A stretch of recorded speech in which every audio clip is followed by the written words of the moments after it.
So thank you. I teach in the Department of Comparative Literature and also in Photography and Imaging in Tisch. I'll tell you a little bit about the show today.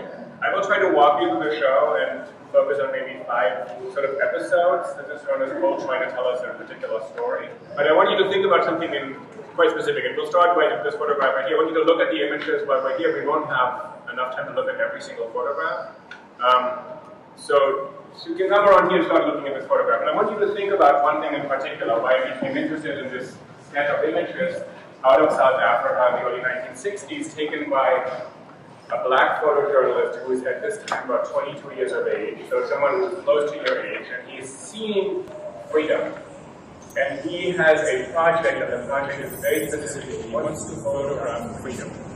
And I want you to think about what that would mean. And freedom means several things. So it means free to do something and to be the way you want to be, and also means freedom from something. And South Africa is not a free place at this time for black South Africans. We all know that. We all look at these pictures and say, this is past history. He is in a world that is not free. And he's trying to demonstrate how can you see freedom when you don't have it. And I want you to think about him as a photographer who's documenting something. He's working for newspapers, he's working for a couple of magazines, he's working for Drum magazine, a black newspaper owned by white people but still for black readership. He works occasionally for the New York Times, and he's taking these images and he slowly starts realizing, I have to tell a story about my people that other people can recognize. So he tries to communicate this experience. This first photograph I think is really important here because it shows these 5 guys here who are signing up to work in a mining company. South Africa's immense wealth at this time is staked largely on mining. So the country is a very wealthy country with a huge majority population, over 90%, of people who are completely oppressed because they don't have full civil rights. Meaning they can't vote, they can't live where they want to live, they can't move where they want to move, their children cannot go to school where they want to go to school, they cannot be employed the way they want to be employed, etc. These 5 guys right here are arriving and are ready to be signed up to start working, because they need to work.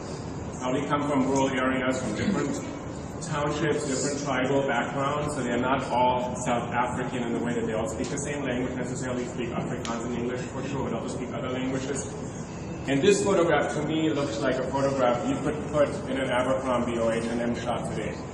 And it's very important to see he's portraying them as fully individualized guys, 5 of them. Some look at you, some don't look at you. They're dressed in particular ways. They chose to look like this, and they're actually standing ready to be photographed, as it were. They are aware of being photographed. And when we go around the corner right here, so look at this image, and we'll loop all the way around by the end of this exhibit or this tour. I'll tell you why this photograph matters so much to someone like Ernest Cole. If you go around the wall right here, we're going to see the first episode where all these guys right here, and many, many, many more, thousands, 10,000s, 100,000s more, become what Ernest Cole considers units of labor. So they're transformed from those guys right there and their outfits and their personal expression and the way they want to be into what happens over here. This is a group of young black South African men. They always have to prove who they are. They don't really technically, officially exist in a category unless they can show who they are. They're being fingerprinted in the middle right there. And then they're being processed and graded and made to work. And if you turn to this picture around here right now, this big picture on the wall, they're all sitting here waiting to be assigned to a mine. So they're waiting and they're going to be told, you're going to go to a mine in the northwest of the country, you're going to go to a mine in the east of the country, you're going to go to a mine hundreds, maybe 1,000 miles away, you're going to be there, work for 6 months, 12 months, 18 months, maybe go home once and visit your family, probably not because it's expensive. It's like I'm making this one all back over here. So what Cole is trying to show is 2 things. How people are seen as fulfilling certain functions and having a certain purpose. And can you photograph them in that way and still give them their individuality, which he never doubts they have. It's not a matter of restoring their humanity or proving black South Africans all to human. There's no question in his mind that this is obvious, but still he wants to pull that out of his photographs. So he arranges the photograph. 2 guys, and the one guy's helping the other guy putting on a tie. He takes photographs where human beings are in the act of doing something. You look at that, you don't have to look very long. You see, he's putting on a tie, he's helping him out, right?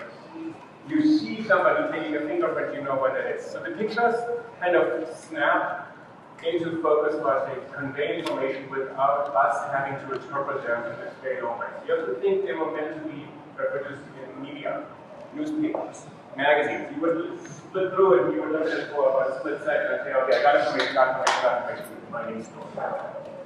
The central image right there is of a bunch of guys lined up for medical examination. They have their papers right behind them, and they're going to be examined whether they ultimately fit to work. It's not that the mining companies are incredibly invested in their health because they want to care about these people, but these people are valuable when they're healthy. They're not really valuable anymore when they're not healthy. And Cole writes a whole chapter of how much they're really worth. And they're worth very little when they're injured. Someone loses an arm or loses a leg or breaks a foot, something like that, they're sent home and said, here's a bit of money, you go home now, you are no longer important to us. This picture has been reproduced quite a bit because it supposedly shows a certain kind of degradation of people, like they're being seen just in their physical, sort of their reality in this kind of helpless pose of raising your hands like this with your back, people makes you feel helpless. Okay? Not sure if Cole really wanted to pull that out. Cole actually just showed another scene in this process of people, sort of their reality in this kind of helpless pose of raising your hands like this with your back, people makes you feel helpless. Okay? Not sure if Cole really wanted to pull that out. Cole actually just showed another scene in this process of people being viewed more or less as objects and as interchangeable. One guy can move up to another guy can move up, which is how the world operates under capitalism or any kind of labor relations anywhere. But he's trying to show that and then still trying to get you to connect on some level. I have a bit of a hard time with this picture being reproduced so much because one of my questions that I would ask you later on when you see the whole show, is he capable, does Cole succeed in transcending this machinery of kind of de-individualizing people, and can you pull people back out and say, oh, I recognize someone here, I can connect to that person there, this could be my sister, my auntie, my brother, my uncle. So we'll turn around here. So here you see another shot right here. This is where the second part of what I'm trying to pull out of these images comes in. So this photograph right here is them on Sundays. So they are washing in this room here with these kind of very primitive showers, and here they are sewing their clothes because they have to maintain their own clothing. They're working in a factory town, they're paying rent to the mining owner, they're getting their uniform from the mining owner, they're getting all their food from the mining owner.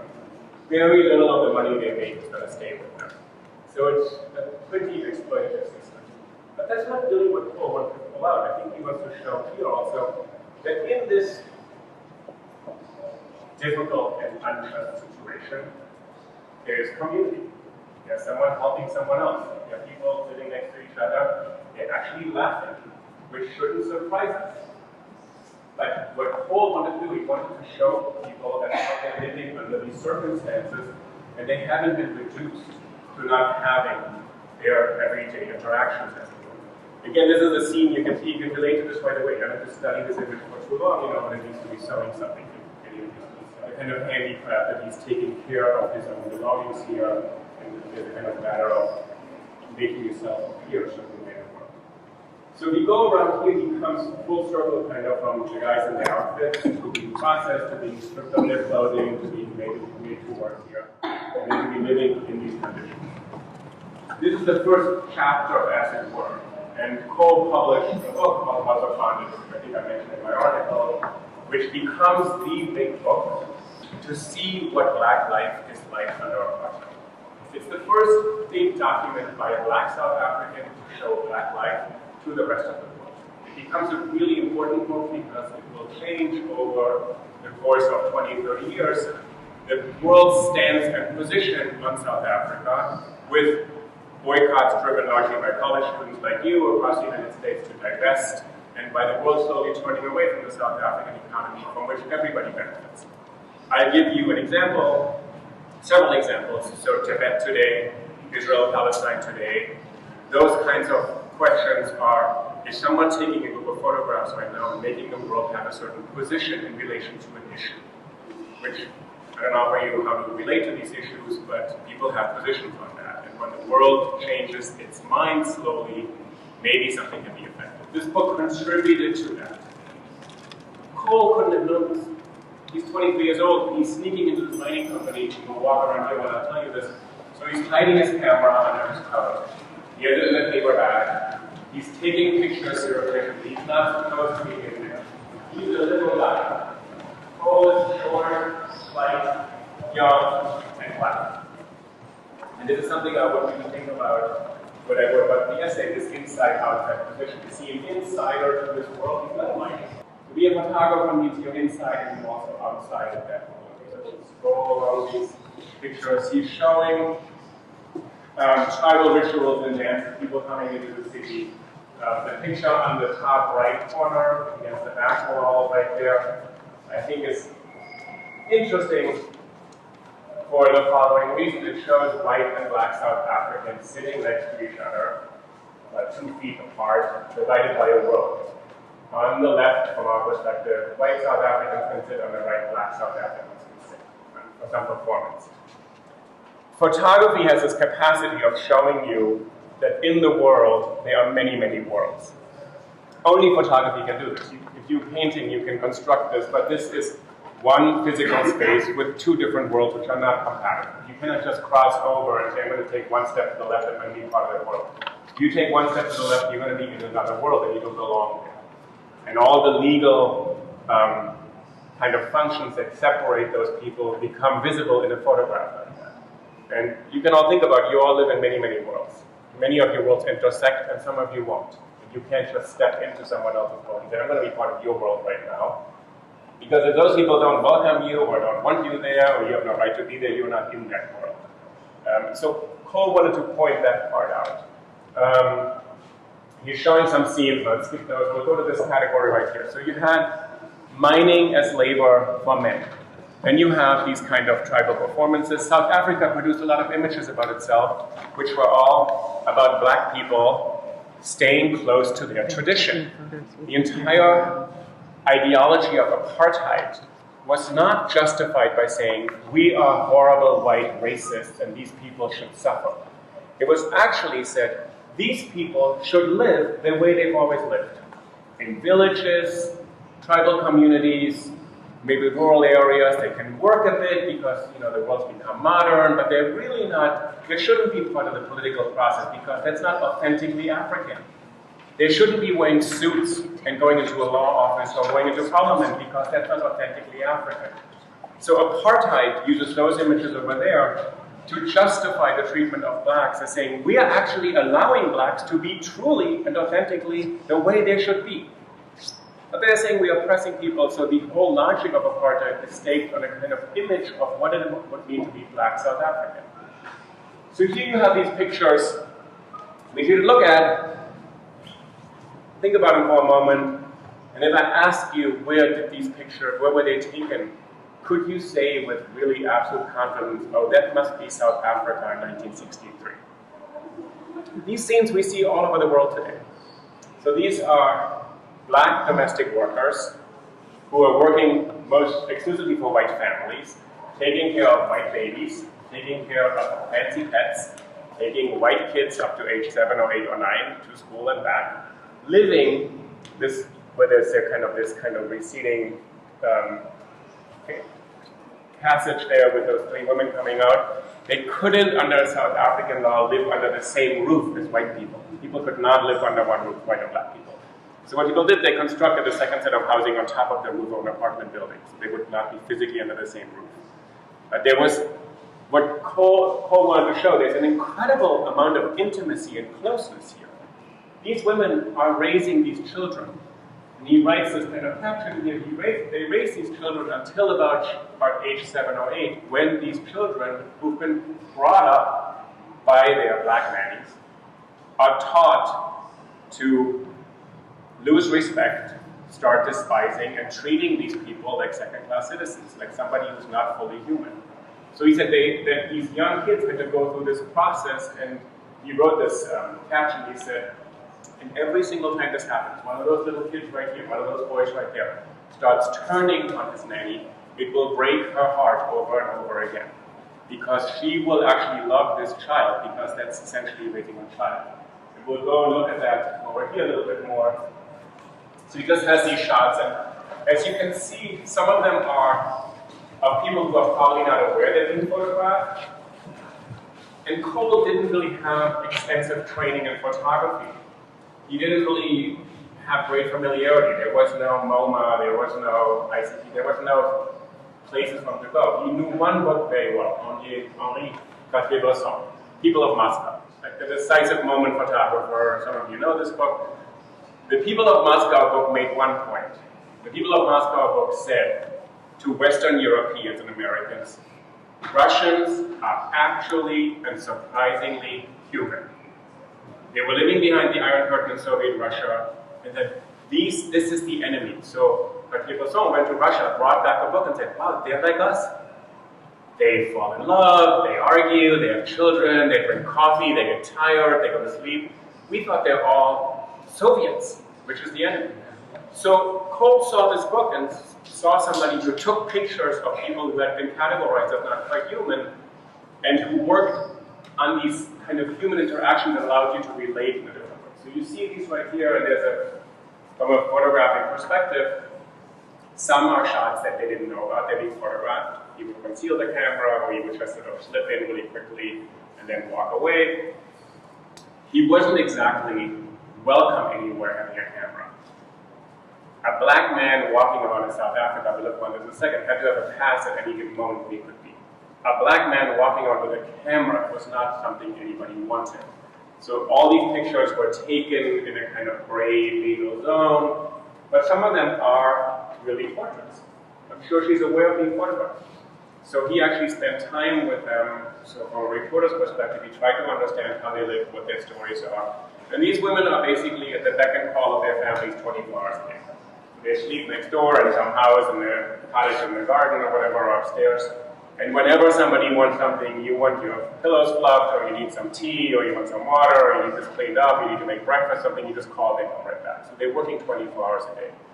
So this is where the women work, and this is where they live. And they have these little rooms, newspaper for carpet, they are resting a little bit, and they have kind of fruit crates for furniture. So he shows what kind of conditions are different, these fancy homes, and then the servants' quarters, and where they live. Then if we go from mining work, which is basically where the male South African young population is employed, to where South African women can find employment. You can think the mining companies are private companies, so that's bad, they're not treating workers right. You can say here, this is just mean white people who are not treating their servants right. If they were a little nicer, things would be better, so you can fault the private individual. Here, Cole moves into public transportation, because he wants you to see that the infrastructure of the country is stacked against its majority population. So you go from private companies to individuals to the government of the state. So this is segregated transportation, incredibly crowded conditions. Here's a railroad platform, a few white people waiting right here, they come in, and huge masses of black people waiting right here who are standing behind this kind of line, which is an invisible line. They just can't cross it. They cannot stand over here where it makes it a little more comfortable and safer. You cannot wait that you're going to be over here. There's a guard, a black guard. This will be important. Black police, black guards, employed to police the black population. So he's showing these kind of shots of what the transportation system is like. And he's obviously, in some of these shots, so in this shot right here, and we look at some more over there, people are aware they're being photographed. So you have to also think about what they're thinking. There's this guy, I'm trying to get home, it's a 2-hour commute, the train is totally overcrowded, and there's a guy taking a picture of me. So he had this particular role in this community, and he sort of tried to individualize certain stories and pull out faces. He had a really good eye for beautiful people.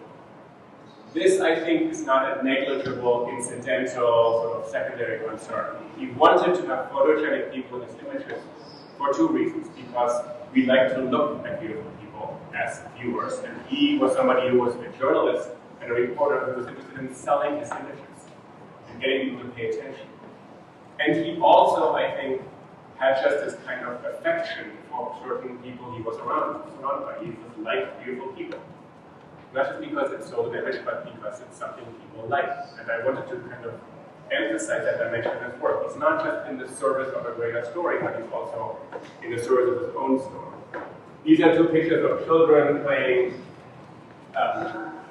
under these sort of conditions, and he will move to this whole story of the show, and he starts, in the way the story is hung here in this gallery, he starts getting more interested in children.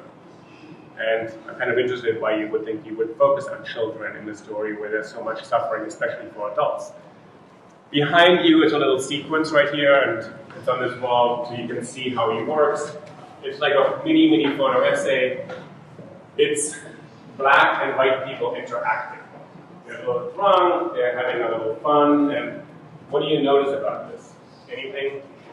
Are they just any, so they're black people and white people? You think of, if you look at these and say, who's white in these pictures? White men and black men. Yes. Why do you think that is? Oh God. I don't know. It's especially in that place and time. It's much easier to justify objectifying a woman than a man, and it's a man in power and a white man taking what he wants. Kind of, maybe. Yeah. Okay. Go ahead. Yeah. Would they have been scared of black men? Who would have been scared? Like white people. It's just like I don't know. What do you think? I think so. They're probably. Some probably, and then some probably would have been scared, and it would have been unthinkable to have a black man and a white woman. I mean, this is after America has gone through a good 60 years of lynching people in the South on a daily basis because people, in 1956, I don't know if you looked at the case of Emmett Till, young boy from Chicago goes down and looks at a woman and gets lynched because he looked at a white woman. So there's some affection in the play, but it's about power, as you said. White men who have power and black women who play some kind of role there, the domestic workers. The guy on the right, I think the last time we walked through this, actually he got into trouble because he was working for the police and he actually lost his job or he transferred something when this photograph became public. This was not supposed to happen. This was against the law. Anybody know when in the United States of America it became legal for all Americans to marry somebody of a different race? We're talking about black and white races. What year was that, do you think? 68. Huh? Close. What was Civil it? Rights Act 68. Civil Rights Act is Loving versus Virginia, so it's 1966. 66. So in 66, this is after Sidney Poitier's Guess Who's Coming to Dinner, when the white daughter brings home her black boyfriend, and the parents are like, well, we're really tolerant, but that's a little much to ask. So this is not so different. In Virginia, as President Obama, when you were in middle school or something, when he was inaugurated, and he said, across the river in Virginia, my parents could not have been legally married when I was born. So that's kind of interesting. It's our president now, he was born at a time when this was still the law of the land in America. So you look at this and say, South Africa, that was bad. That's far away, and that's a long time ago. It's not that long ago, it's not that far away. And at the very end of the show, we'll talk about what Cole's role would have become in America to bear witness to American race relations, which he never succeeded in doing. So the power relations is really important, and what you said here, would white people be afraid of black people? I don't know. We don't really know, and actually, you can see some white people here in these photographs. You don't see many white people in Cole's photographs. So there's a white bank teller who's probably looking over this whole area thinking, what the heck is this black guy photographing me? He probably left the bank right after. He wasn't allowed to photograph there. Here's 3 white women.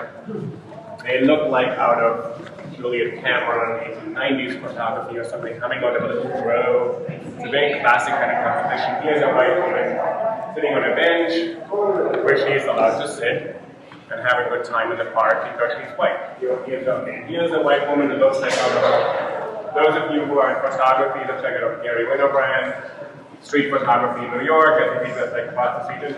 You can interpret her face, her facial expression. What does she look like to you? What's her expression saying?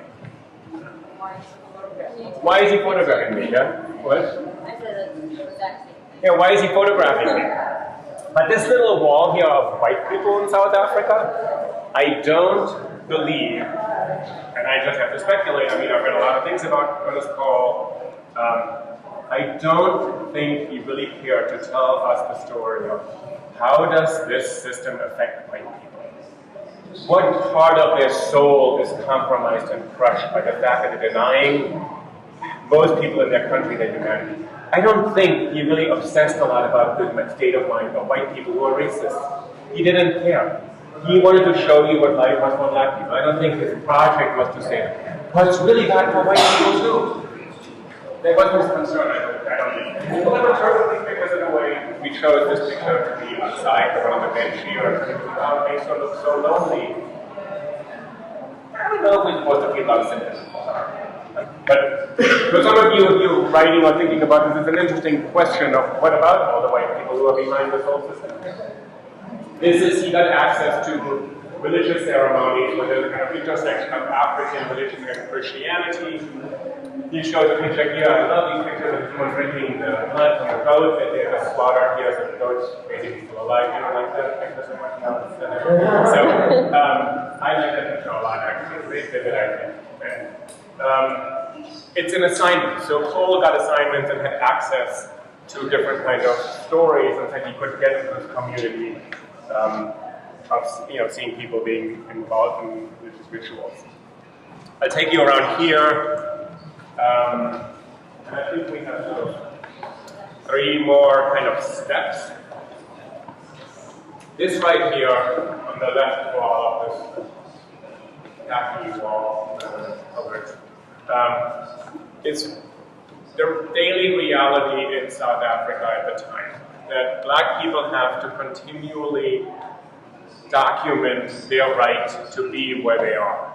They cannot just there's no freedom of movement, as it were.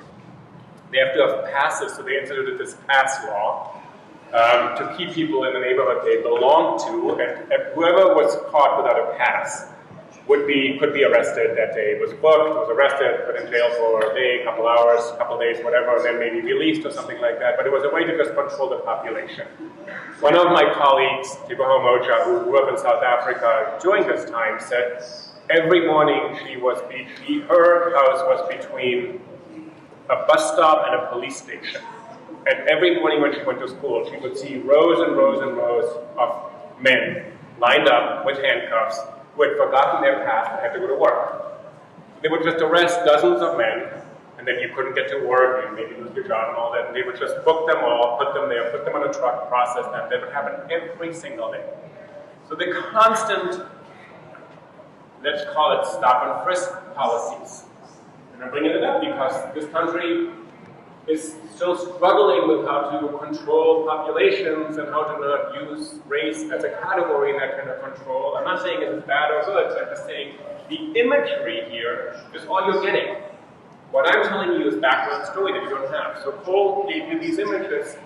So it's, when you're looking at images today of somebody being arrested on the NYPD, blog or something like that, or one of those kinds of citizen witness blogs, all you see is an image of a black man being arrested, another black man being arrested, another black man being arrested, another black man being arrested.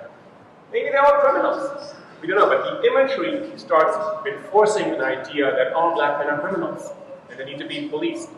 So Cole wanted to pull that up because there's daily scenes, and what Tiboho also told us, as I said earlier, the police here are black.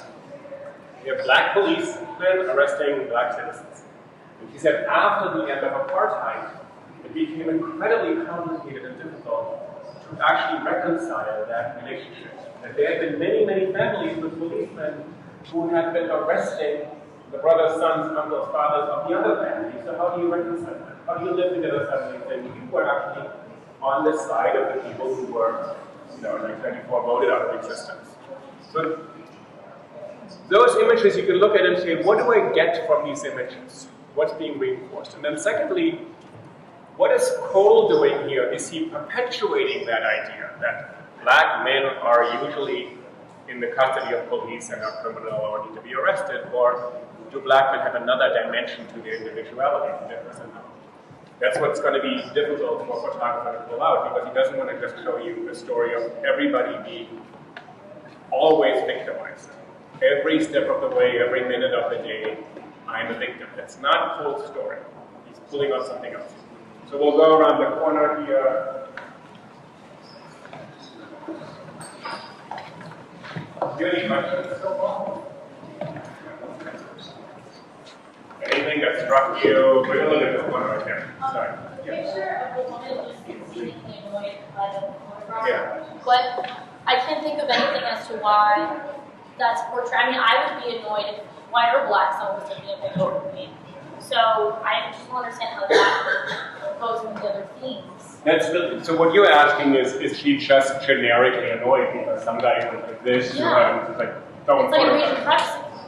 It's an invasion of privacy, exactly. And at that point, so you can ask, we may be over-interpreting the image. Right. We do know one thing though. We do know it's a young black guy going in a face like this. Right. Which in the context of all the other images is probably not something she would tolerate at any time. And you can look at it right there in this context. So it's a question whether we are over-interpreting it now because we know this context. Right. She's just annoyed because she was in a bad mood that day. Or is she annoyed because she's a white person from South Africa and a black person? Right. Or he's just portraying, trying to lay out the stenography of. Right, he is. He has an agenda. Cole was not a perfectly nice person. He didn't want to just show something. He took photographs and he selected them and he edited them and he took them. He wanted that moment you don't have that. So it's always, I think, this neutrality, oh, he's just showing things. No, not at all. This man had an agenda. He knew what he wanted to see, he knew what he wanted to show. And I consider him actually a really great artist. I consider this book one of the top books of the century in photography. Great artists are usually not so nice. They usually do not really care so much about the subjects. And it becomes interesting, how much does he care about his black subjects? Is it really just, oh, I'm working on your behalf? He said, no, I'm telling a story, and you're part of that story. You actually don't quite own that story entirely. Because you are just a part in this bigger story, but I'm not going to give you all that space. I'm going to photograph you in a position that's maybe not even as flattering. So here he goes in this direction, and people find his photographs really interesting. So this is this couple, a white couple, walking along the sidewalk in the evening. I guess that these young black kids are, I don't know, panhandling or singing or whatever, or saying something. So the man just goes over on the right photograph in the center and smacks the boy in the face. Because he was sort of harassing them or something on the left. So he's a little tiny sequence, which is really interesting that his imagination is almost building at this point. So he sees a couple of shots and he tells you a little scene. There's white couple, black kid, black kid resident, and both angles like that. Instant sort of citizen justice. Put him in his place. And you're not left with much else. You're not even left with actually, we think maybe it's wrong to be a kid in the street, but what was the kid doing? Because on the left and on the right, you see a gang of young black men whose options in life were to become part of the mining complex, or to be unemployed, or downstairs, as we will see, to be relocated to a settlement and just be moved out of their town into some other unknown place. So their career became to rob white people. On Saturdays, they would just sort of try to trick somebody who was falling down from the back, and people were just mugging, basically. And Cole befriended this group of people and started photographing them and hanging out with the street gang, essentially. And some people claim, I'm not totally convinced, that one of the reasons why he left South Africa in 1965 was because the gang started saying, whoa, wait, you took all these pictures of us. Maybe the police are going to get all your pictures and then they're going to try to arrest us because now they know who we are, which I don't really think they were, so they knew who they were. But he got a tip from his mother who said, I think the police are looking for you. The last 2 years of his life in South Africa, he'd been working on his own. He quit his job. He didn't have a lot of prospects. He wasn't going to have money. And he worked for a white photographer and claimed, I'm just going to say, I'm your boy. I'm working for you as a kind of for a runner. And he would go at night into the dark room and develop all of his pictures. And then in the morning, the guy would come in and he would leave again. And he would sleep there in the dark room, basically. So he had access to something because he couldn't have technically access to anything. So some white guy actually helped him out. There was another white editor who became very important in his life who took Cole in at Drum Magazine, started training him, and was a really tough mentor. And he would teach him how to print, which is a really big step for a photographer. Some of you are photographers, but developing or editing your own images is a whole different kind of kettle of fish. Like, it's different. You take 1,000 images, you can take 2,000 images in an afternoon now, but to edit them down and to see an image for what it could do. So this guy, Jürgen Schaderwald, he would take his images and tear them up. And Cole actually then called him a slave driver, that this guy was too harsh on me. But he trained me and taught me everything I know. So at this point, Cole sees himself as a kind of reporter. You could say something like, well, this is not a flattering image of black people. They're criminals. And he at this point didn't think this was about flattering anybody or making anybody look good. This was about giving a full picture of what is black life like in South Africa, and that includes criminality. There's no beautifying it, sort of making it look better. The pictures behind you are these runners. They collect the garbage in the morning, so there's people running to keep up with the truck. And there was a whole set of garbage collection, and in the beginning, in the 60s, there was still not enough sanitation, so people would also pick up all their human waste every morning and sort of dump it in the truck. These were just jobs. I think Cole really liked these images. They're very dynamic and quite beautiful, I think. And the one on the left right there, I think it's a deeply affectionate image, actually. I don't think it's a desolate image of despair. I think it's actually 4 boys. But then if you're looking at it in the installation of this wall on the left, that's one of your choices. You're going to be a young criminal. Get hit by white people in the face and rob white people for a living. On the right, you can work and pick up the garbage and run after a truck. So in their lives, these 4 kids are sort of fanning out in 2 directions here. There are not many other options you see here for black South Africans right now. So Cole sort of sees kids, that what are they going to look forward to? There's a continuation downstairs, so we'll have 2 more kind of steps downstairs. Any other questions right now? Anything? No? Anybody? Nothing? Anybody been to South Africa here? I had a study abroad side and then I took it off. Those people at Tisch, you know. Yeah, I know, that's right. Yeah, I don't know who was responsible for that. You've been to South Africa also? Yeah. When have you been to South Africa? I went to Cairo town when I was like 12. 12. Yeah. Anybody else? No? Have things changed, do you think? Do you remember? From my experience there, yeah, I would never have noticed that things were. But I was 12. I was so young. I didn't really know the whole history. I just remember seeing penguins and going on roller coasters. In Cape Town, okay. Yeah, Cape Town. Sorry. Okay. But I want you to go downstairs and we'll look at 2 more kind of episodes on this story, but I want you to see the distance between these pictures and today. I did not mean to imply that those pictures on the other wall, that that's Brooklyn today. But I want you to think about the power of an image that actually transcends its time, because you can find a picture like that today. It doesn't mean that today's America is like South Africa in 1964. Although I'll tell you what Ernest Cole said about America in 1969, which people in America did not appreciate. So we'll go downstairs here.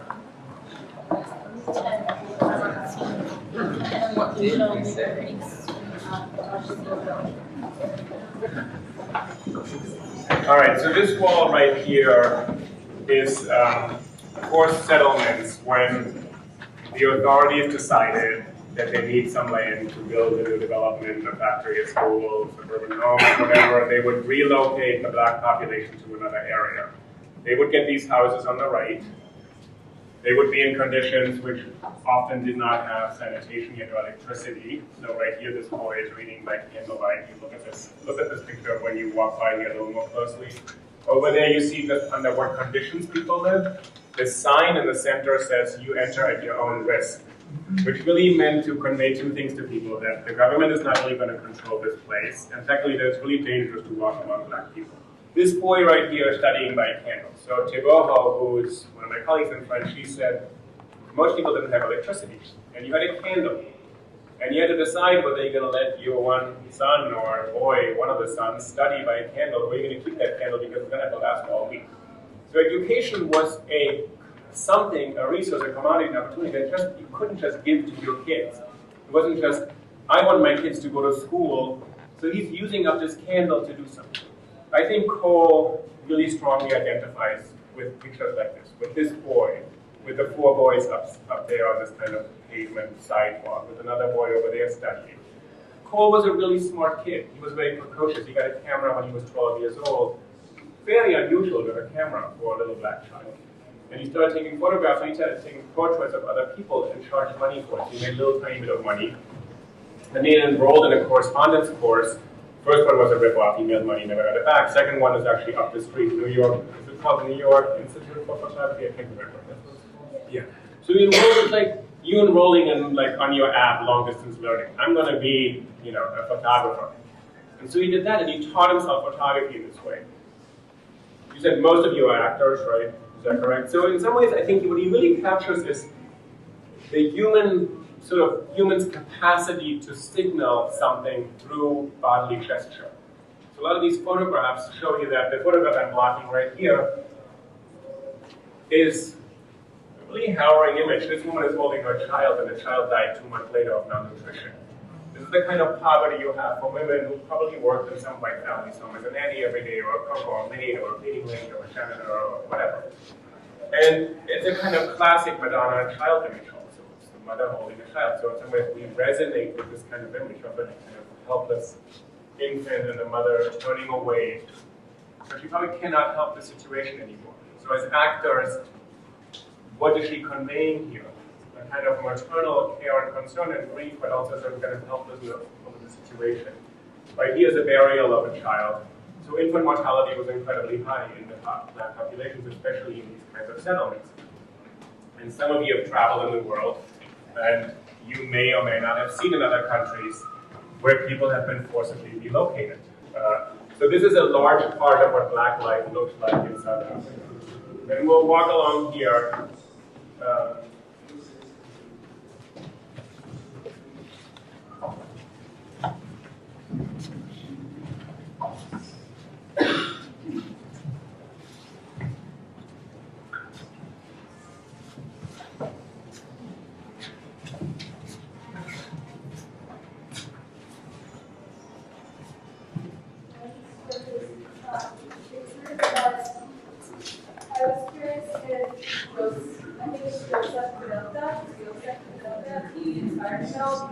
I think his images came out like 10 years before his, I'm not exactly sure. But they all seem to be in the same world a little bit. He probably knew these things. I mean, but he just didn't have what we consider an education. You know, he picked up things because he worked with other photographers, but he didn't study them as an artist or as a photography person. So informally, yes. I mean, if you look at these, well, almost done, so I'll just have you look at 4 pictures over there, 1 over there, 3 over there. These 4 pictures here are about this little boy named Papa, whose mom is talking to him. This is at home, obviously. And he's going out fighting with the kid, and he has a slingshot right there, and then he cries because he got hit in the head or something by a stone. And this is sort of about Cole saying, this is what happens to a boy. This is his option. He's going to learn how to be a tough kid. There are not many other options, and the mother can talk to him, but she also is working full-time. She can't exactly take care of that. So he has these stories repeatedly of what's going to happen to a young South African child, what they're living into. But the photographs never, I think, end up in this moment of total resignation and saying, all your options are to be a servant, essentially. Or they will see here what kind of schooling they will get. If you turn around, I happen to like this image a lot. It's this guy on a bicycle and this one right there. And what do you think they're doing? Flirting. Flirting, exactly. It's really nice to have an image of 2 people flirting in the middle of apartheid South Africa as a documentary project. It's actually quite important, and I think in the essay I tried to pull that out. Love is a really important concept for Cole. Really important. That he actually can love people means when he can see them as free people. And he said this is how he connects to individuals, not as political categories, not as sort of, I'm going to give you back your freedom, or I'm going to create some photo book that's going to change the world politically. He's not that kind of thinker.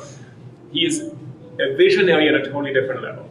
And I think this photograph is not accidental. I think he has some photographs also here where there's a lot of affection, actually. The boy, a little contrite with a light here, the mother sort of giving him a talking to, but there's a lot of warmth and affection between these 2 people. I think this is what Cole really felt was critically important for people to see. Not that he ever had a doubt that didn't exist. So he had this kind of eye for that. And then we'll go to these pictures right here, which is the schooling system, the education system. As the show ends. So the schools are what we would call today underfunded, underprivileged. All those kind of big fancy words that mean there's no resources put in there, no money into it, and children are trying to learn. And I think what he's trying to show, this picture is a really classic picture. So there's the school teacher, all these, I think they're all girls, trying to get attention with their papers on the floor, no desks, no chairs.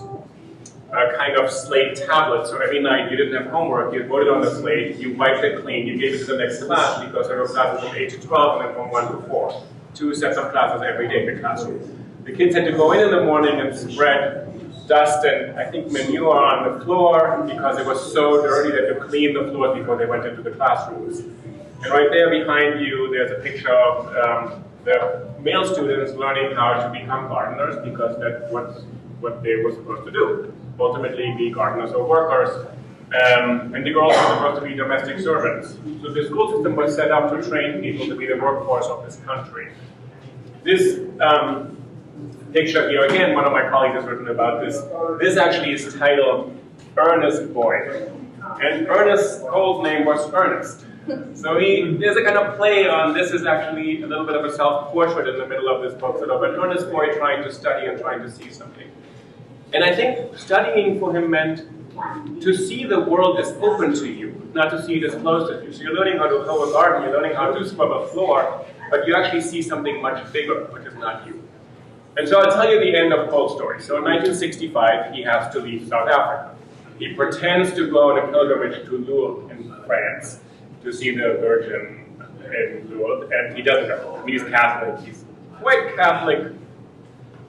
I think he's not totally Catholic. Some people think he was very Catholic. I have my doubts. He goes to Europe. He sells a few of these pictures to some magazines in London. He sort of drifts around London. They publish a little bit of that. He's in Sweden for a moment. He comes to New York City. He sells the book. Joseph Lelyveld, who I mentioned earlier, the New York Times correspondent in South Africa, Joanne's book, has smuggled all of them out. So Cole is not exactly flying out of South Africa on his pilgrimage to France with a suitcase full of photographs. None of these would be legal to publish in South Africa. None of those he could have taken or developed or printed. So they are being smuggled out by this New York Times guy. Cole leaves and pretends he's going to come back. He will not ever return to South Africa. The book comes out in 1966, I believe. Is it 66 or 67? I can't remember. It's right there, House of Bondage. So the book comes out, imprint of Random House, becomes one of the 10 most important books of the year. So the world sees, sort of says, wow, a black witness to apartheid.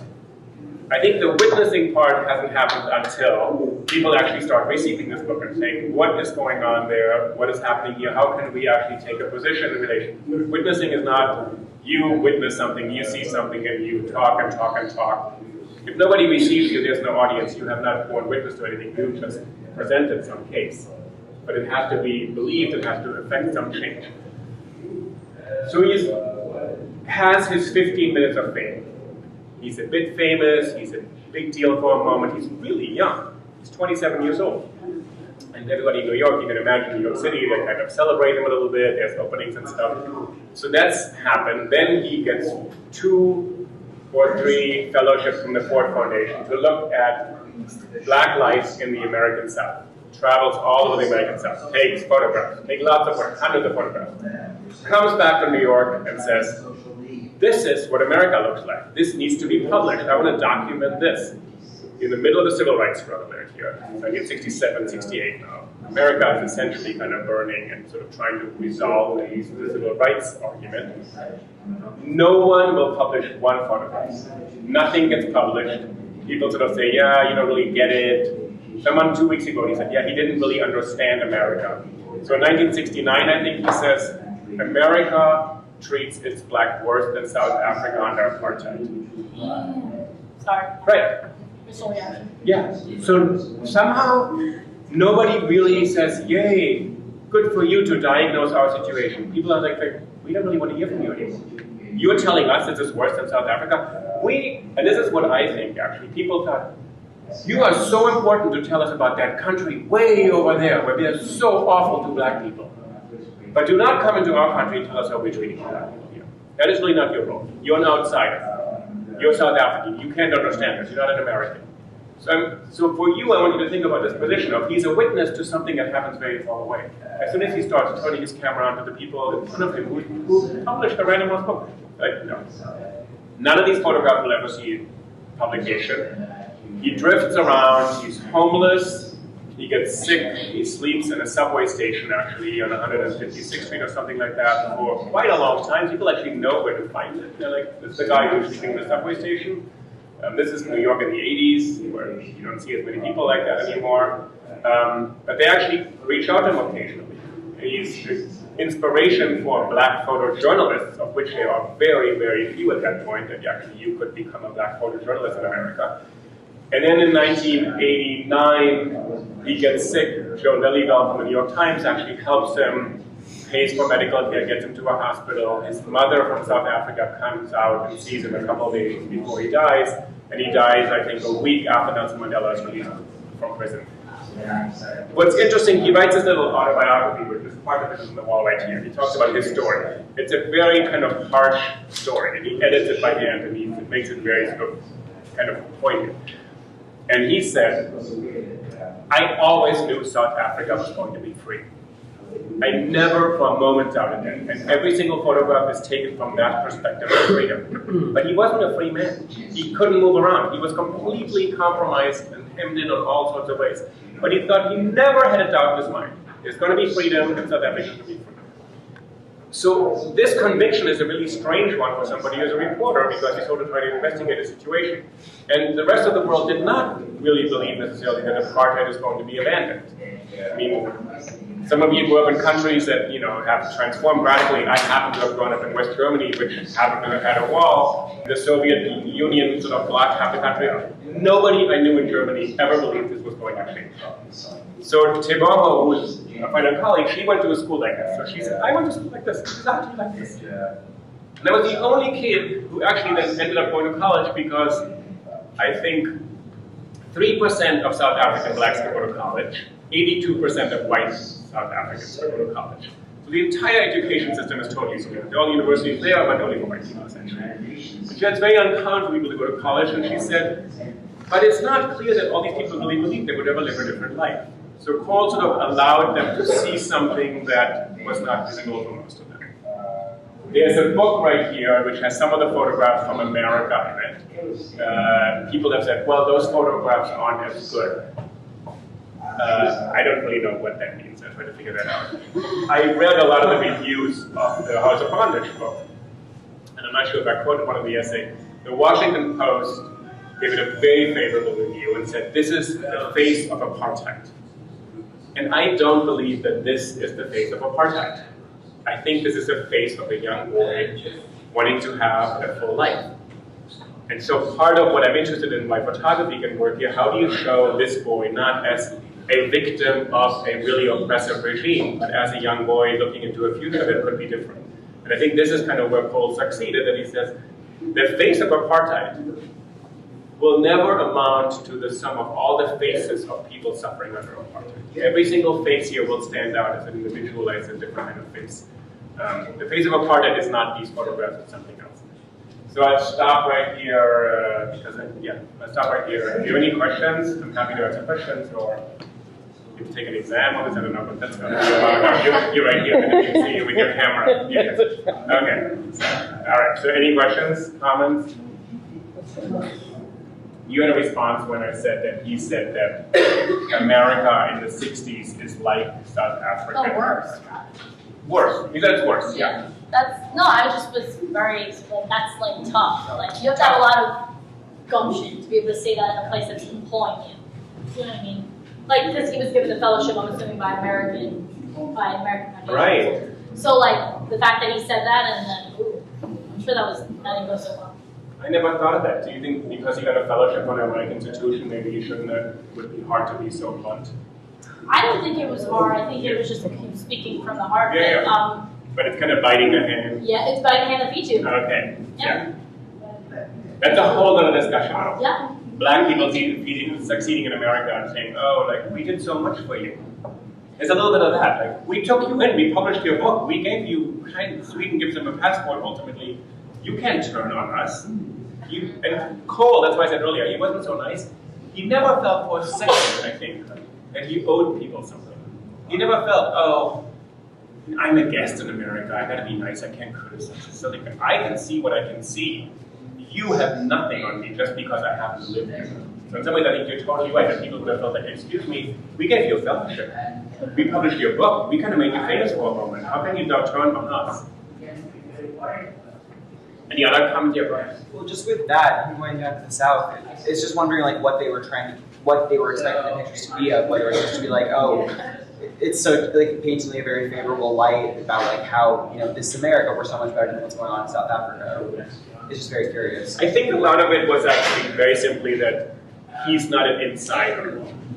He is not American. He can't really understand that. His perspective is from elsewhere. But I tried to pull out in this essay that he's not an insider to this anymore. In none of these shots is he really on the inside. He's photographing his own community because he understands the community, he lived in the community, this is his relatives, his uncles, and aunts, but it's not his community.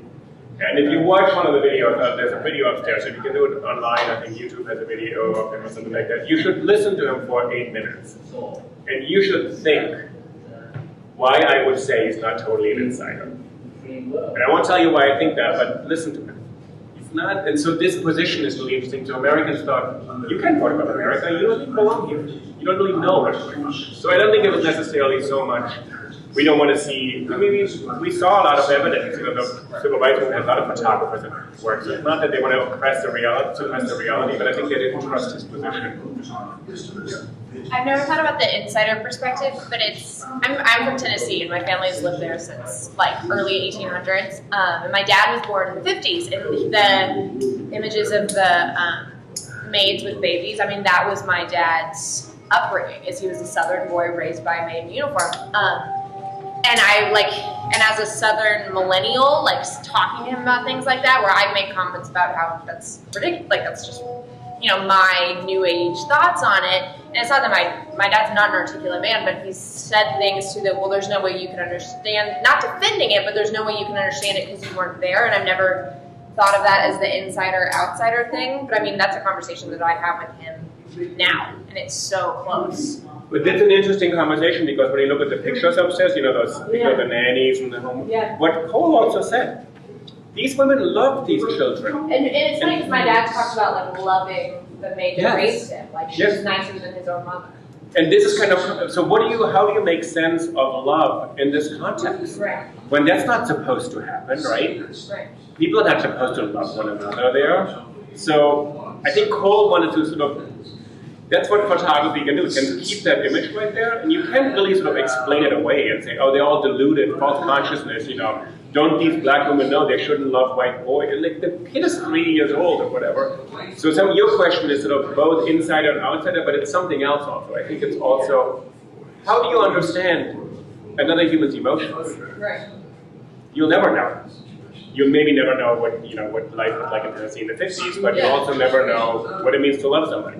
I mean, you all as actors, you continually have to negotiate that. You're supposed to be totally inside something, right? So you're going to act, I don't know, whatever part you're going to act. You're going to be totally immersed in that world, know everything about it. But you're kind of not supposed to lose yourself in that because you're supposed to actually perform this.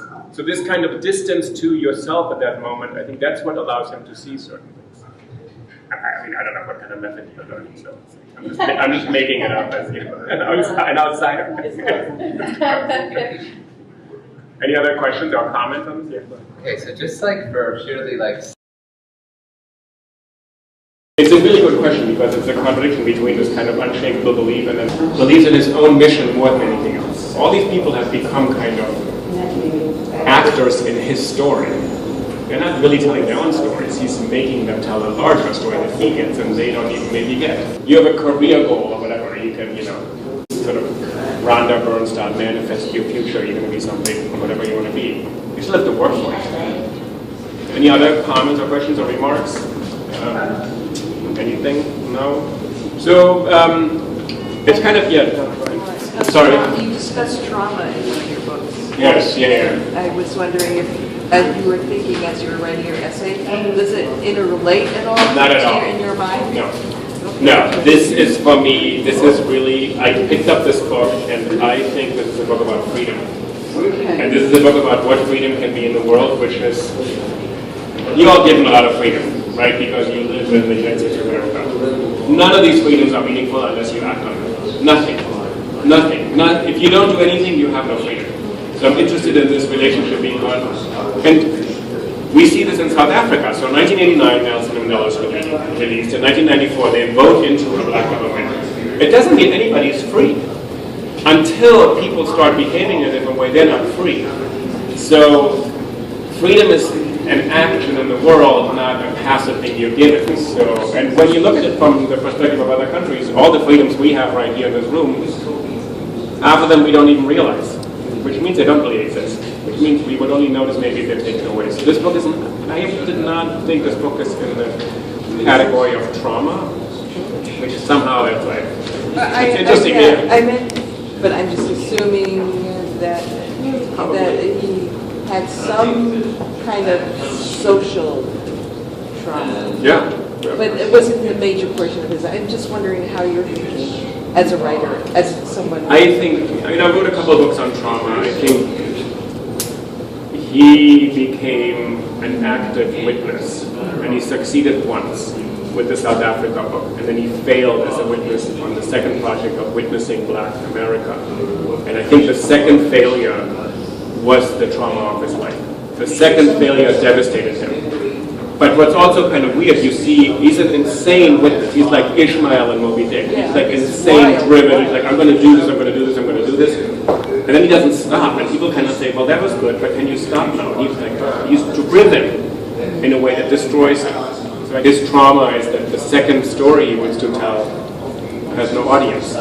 This is why I believe these photographs are important. People have asked me, I find this really strange. People have said, this is so depressing. We kind of thought, really? Well, I don't think it's depressing. I think it's enlightening.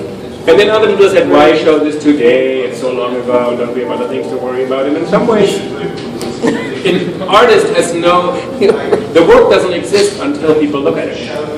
And it's stuck, it's been in an archive, and it's so well preserved, and the ones with the black frame around it were actually printed the way he wanted them. Some of them were cropped, so some of these were cropped slightly differently. So the photo people and the museum people, I will believe, up on this, what's cropped, what's not. I don't really care so much right now about this. They were put in an archive in Sweden in the 1970s, so that's why they're in such pristine condition. But if they stay in the archive and no one looks at them, what good does it do? We don't do justice to his work. Right. Well, unless we see the photographs, we don't know that he was a witness, because we're experiencing his act of witnessing through his poetry. And what I asked upstairs, I don't really know how to answer that. So that when I said, we see photographs every day, Trayvon Martin, it's like, what are we supposed to? There's like images, and I'm very I believe images have a lot of power. So those are images. So what do you do with those images? And if we only see images of young black men being victims of the police, that's one set of images. But there must be other images. So this is a little bit broader. He's also showing, kids aspiring to something. So Deb Will, as one of our colleagues at the Tisch School of the Arts, her whole entire project for 40 years has been to show positive images of black people. And just to see negative images of one group of people makes you suddenly expect them to be in bad situations. And that's images, that's not ideology, it's nothing else. Images are very automatic, they're in your head. You're like, oh, think about a young black person. What do you see? Stereotype. Yeah, so this is so exactly to break through. So your class sort of engages with that. So when you think about apartheid, you don't just see suffering. You also see love, or you see something else, solidarity, and that. Well, just that little boy.